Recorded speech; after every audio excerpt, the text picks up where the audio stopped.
ওই পাশে পুলিশ সদস্য এবং এই পাশে যারা জুলাই অভ্যুত্থানে তখন রাস্তায় নেমেছিল, রিক্সা চালক সুজন একটা স্যালুট দিয়েছিল।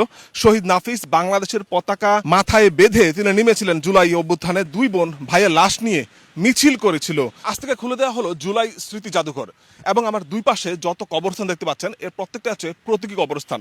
যদি দেখাই এই পাশে পুরোটা মাঠ জুড়ে একদম শেষ মাথা পর্যন্ত পুরোটাই কিন্তু এখানে কবরস্থান করা হয়েছে, ছোট ছোট কবরস্থান, এবং সবগুলোই হচ্ছে জুলাইয়ে যারা শহীদ হয়েছে তাদের প্রতীকী কবরস্থান। এখানে টাইলসে কিন্তু শহীদদের নাম লেখা আছে।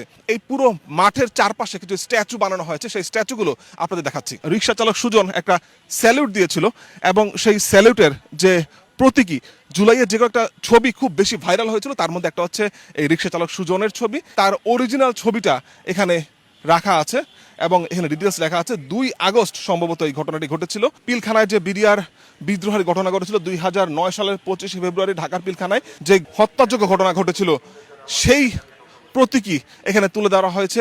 সেনা অফিসাররা তাদের যে সহকর্মী তাদের লাশ বহন করে নিয়ে যাচ্ছে সেটি কিন্তু এখানে দেখানো হয়েছে। 5 আগস্টের ঠিক একদিন আগে মানে 4 আগস্ট কারওয়ান বাজারে যে ঘটনাটি ঘটেছিল, শহীদ নাফিস বাংলাদেশের পতাকা মাথায় বেঁধে তিনি নেমেছিলেন জুলাই অভ্যুত্থানে, জুলাই আন্দোলনে, কিন্তু তাকে গুলি করা হয়েছে এবং সেই লাশটি বহন করে নিয়ে গিয়েছিল একজন রিক্সা চালক। যে অরিজিনাল ছবিটি অবশ্যই এখানে দেওয়া আছে এবং সেটির প্রতীকী বা স্ট্যাচু এখানে তুলে ধরা হয়েছে। চারদিকে যখন মুহুর্মুহুর গুলি, ঠিক সেই সময় একজন কিশোরী স্কুল ব্যাগে লাঠি নিয়ে বের হয়েছিল জুলাই আন্দোলনে এবং তার অরিজিনাল ছবিটি এখানে দেওয়া আছে। সেই ছবিটির প্রতীকী এখানে তুলে ধরা হয়েছে। দেখতে পাচ্ছেন একজন কিশোরী স্কুল ব্যাগে লাঠি নিয়ে বের হয়েছিল জুলাই আন্দোলনে এবং এই যে কয়েকটা ছবি সে সময় বেশ ভাইরাল হয়েছিল সামাজিক যোগাযোগ মাধ্যমে, তার মধ্যে একটি হচ্ছে এটি এবং তার প্রতীকী আমরা দেখতে পাচ্ছি। 5 আগস্টের ঠিক একদিন পূর্বে 4 আগস্ট শহীদ রাব্বিকে হত্যা করা হয় এবং দুই বোন যখন ভাইয়ের লাশ খুঁজে না পেয়ে তন্ন তন্ন করে খুঁজছিলেন এবং একটা সময় ঢাকা মেডিকেল কলেজে মর্গে তার ভাইয়ের লাশ পান এবং দুই বোন ভাইয়ের লাশ নিয়ে মিছিল করেছিল। সেই প্রতীকী আমরা দেখতে পাচ্ছি এখানে স্ট্যাচু এবং অরিজিনাল যে ছবিটা সেটা কিন্তু এখানে দেওয়া আছে। ইসমাইল হোসেন রাব্বি তার লাশ নিয়ে সেদিন মিছিল করেছিল এবং সেই স্ট্যাচু কিন্তু এখানে দেখতে পাচ্ছি। 4 আগস্ট কারওয়ান বাজারে যে ঘটনাটি ঘটেছিল এবং তার একেবারে রিয়েল ফিলিংস আপনি এখানে পাবেন।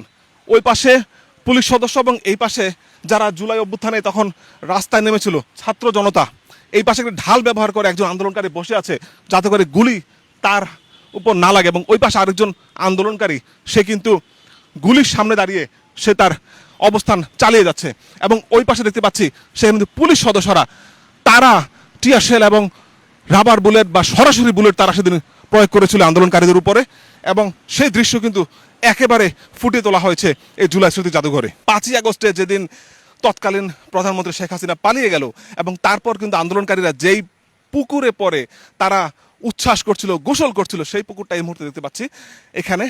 এই পুরো পুকুর জুড়ে আমরা দেখতে পাচ্ছিলাম সেদিন ছাত্র জনতা নেমে তারা সেদিন উচ্ছ্বাস করেছিল।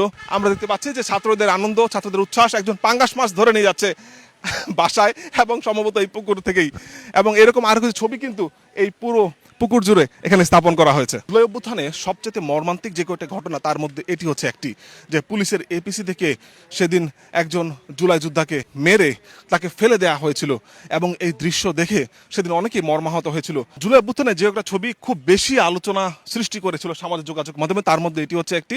রাজু কলেজের দুজন শিক্ষার্থী তারা রিক্সার উপর দাঁড়িয়ে সেদিন বৃষ্টির মধ্যে তারা সেদিন স্লোগান দিয়েছিল এবং সেই স্লোগানের ছবি ফেসবুক জুড়ে আলোড়ন সৃষ্টি করেছিল এবং তার একটা স্ট্যাচু কিন্তু এখানে তুলে ধরা হয়েছে। সামনে রিক্সা দেখতে পাচ্ছি, রিক্সার হুড ধরে দাঁড়িয়ে আছে দুজন শিক্ষার্থী, গলায় আইডি কার্ড, এবং তারা সেদিন স্লোগান দিচ্ছিল তৎকালীন সরকারের বিপক্ষে। এবং অরিজিনাল যে ছবিটি সেটি হচ্ছে এটি, বৃষ্টির মধ্যে দুজন শিক্ষার্থী তারা সেদিন স্লোগান দিয়েছিল।